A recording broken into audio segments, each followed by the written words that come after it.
Jagannath welcome back to my I am Kunnul channel. तो मुझे भौणी घर को आसी तो आम मैंने केमी कौन कुमार पुनिया पालुचु प्राय ओडिशा रे भी कुमार पुनिया कुमारी मैंने पालन करती। तो आम आम घर केमी कौन कुमार पुनिया पालन करुचु तो निहाती भाव में मुझे सेयार करी केमी कौन आम पिठापणा कर आपण मानक आज आम देखिए चलो देख मम्मी पिठा गढ़े निहाती भाव में आपको देखा देखिपे सबू पिठापाई जोगाड़ होती देखिपे पूर सुजी यापर चाउल रे बनाई चूना पूजापाई पिठा हो प्रथम चांद हम तो आमर ए प्रथम चांद तैयारी हम कहीं जेहेतु चांद पूजा हम तो निहाती भाव में आमर प्रथम चांद तैयारी है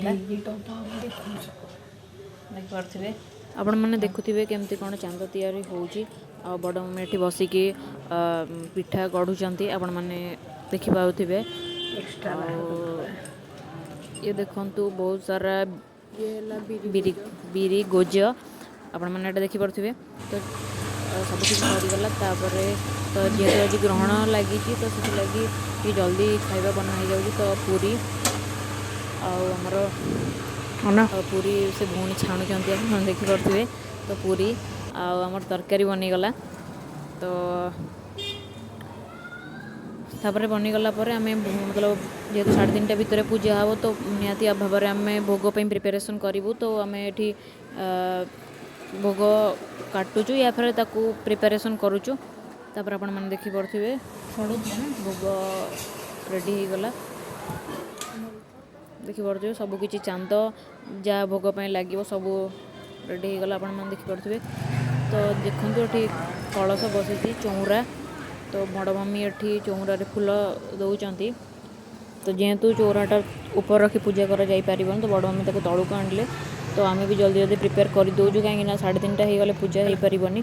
तो पूजा आरंभ हो गला तो फास्ट कलश को चंदन सिंदूर दिहला तापर वृंदावती को भी दिहला तापर धागा हाथ में बंधा गला तापर से जो खई की 4 थर नहीं कि चंद्र को दियंती तो चंद्र को सेटा दिया होची।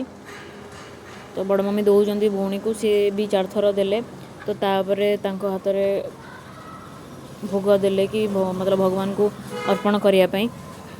तो से भगवान को डाकिकी दौरान तापरे मु भी देली 4 थर चंद्र को आपण मैंने देखि पारथिबे भोग भी देली। तापर आम भगवान को ये पानी देलु तो आपण मैंने देखि पारथिबे।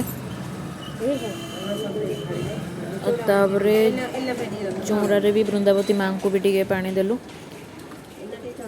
तापरे सब सरला परे आम चांद बंदेलु से भौणी बंदे देखि पारथिबे।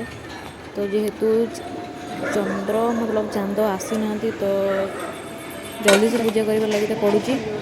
हाँ जेहेतु आसी ना चंद्र कौन करूँ 3:30 मतलब ग्रहण लगी जेहेतु आप मैंने देखिपे तो मिसिकी आम चांद बंदे देलु तो आप देखिपे। तो आम मैंने वेट कर राति जो चंद्र आसो ही देखू तो राति हो गला आप मैंने देखिपे।